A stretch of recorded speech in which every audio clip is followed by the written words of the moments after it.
Shaun. It's time. It's time. Another one? What's happening? What's happening? Patrick, tell me what's happening. Is there no Welcome. Oh, welcome. To story time. What's Shaun?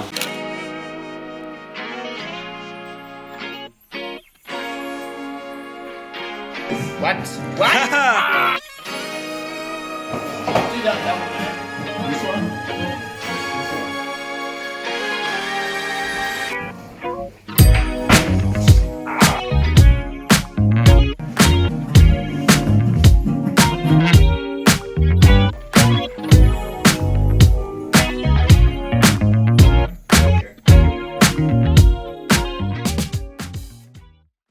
So, once upon a time, my family had this cat. Her name was Tabitha. We loved her dearly, and we had her for many, many years. One day, she went missing. How old were you? Yeah, I was, I'm gonna say like 14, 15, so like start of secondary school. She went missing and we were looking for her for a few days. Eventually we found her in the linen cupboard, so like where your hot water cylinder thing is, among all the towels, and she'd given birth. It was beautiful, and she had like 7 or 8 kittens, and she was just like sitting there just chilling, nursing them all, and it was a beautiful sight.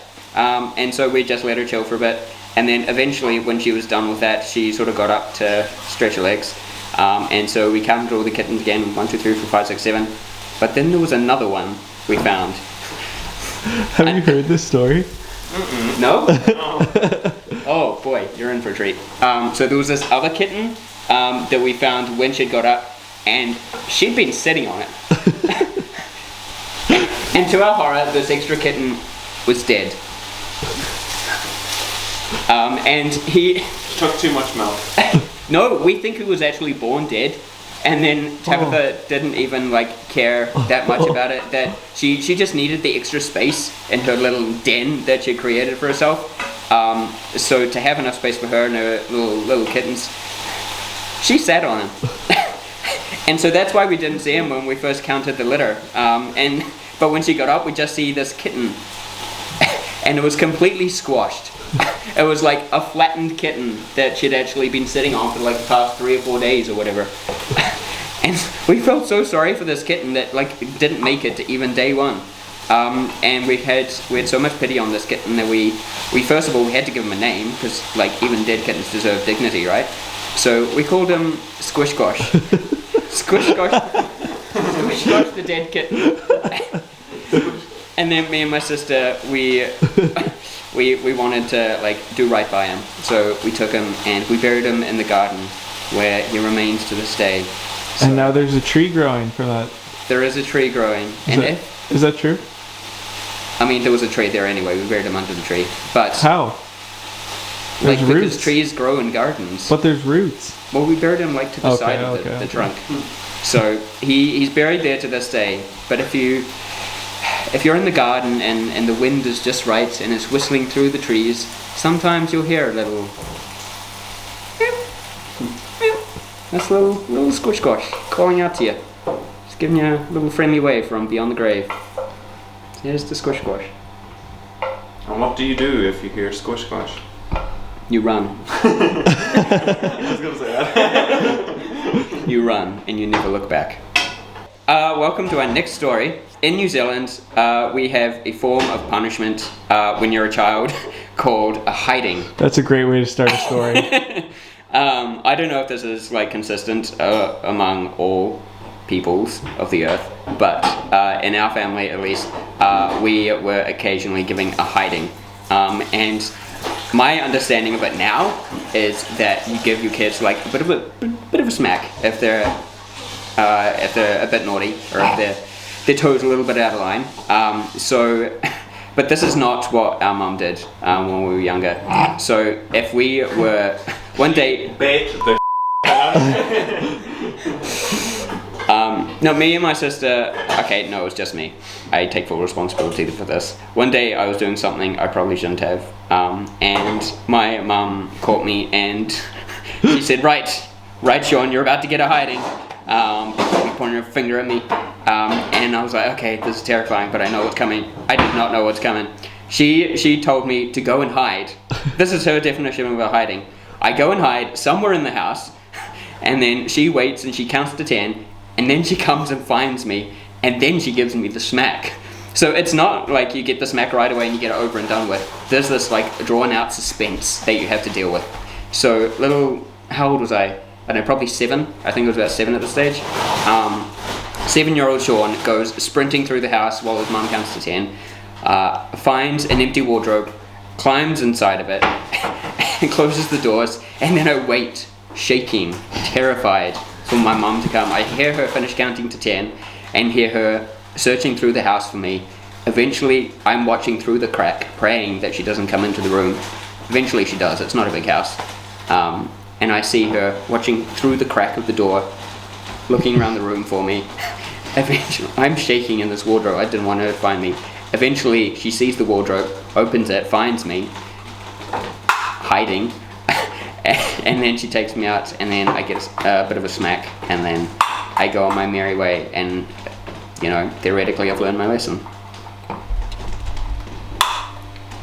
Yes. Isn't that funny? That's crazy. Could you imagine? So it's just like the fear. It's just like, I want you to be afraid of me coming and finding you and then beating you. Essentially, yeah. A lot of suspense. I don't think I was even hit hard. Like, I think Mum had like a wooden spoon, but there was one day where she was threatening us with a wooden spoon and smacked it on the table and broke the wooden spoon. That was the end of wooden spoon. But, you know, I was never, like, too much of a naughty kid. It was mainly my sister. If you're watching this, you know what you did.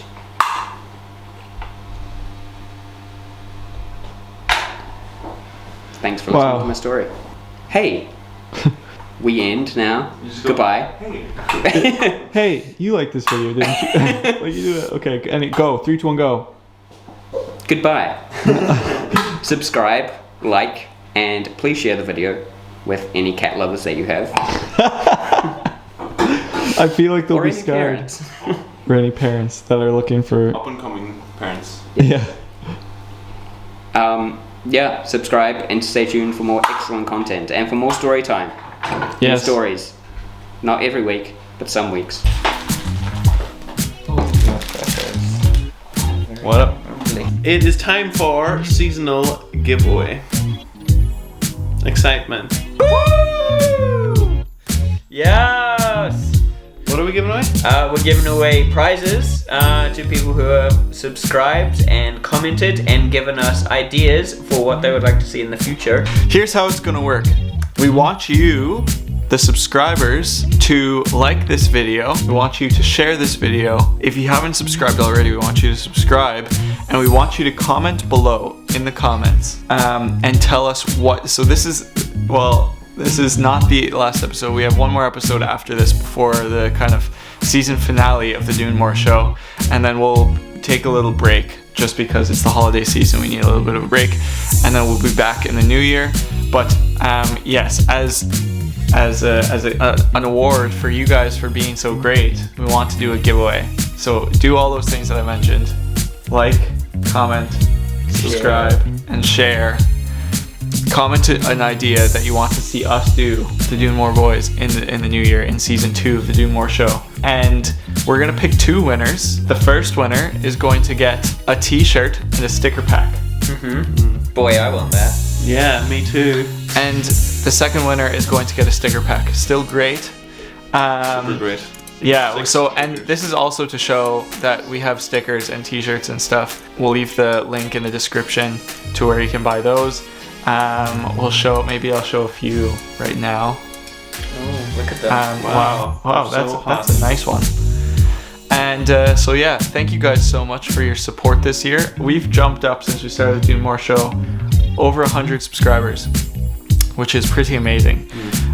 So please continue to like, comment, share, subscribe, and you could win something. We'll pick the winner in the next episode. Yes, stay tuned to the finale to find out if you are a winner. You're all winners, really. Yeah. Because you've watched this video. If you have been selected to be a winner, then we will contact you one way or another. Yes. You have to be subscribed to win. No cheaters. If you don't subscribe, you get a hiding. All right, bye. Bye. Say bye. Bye. Bye.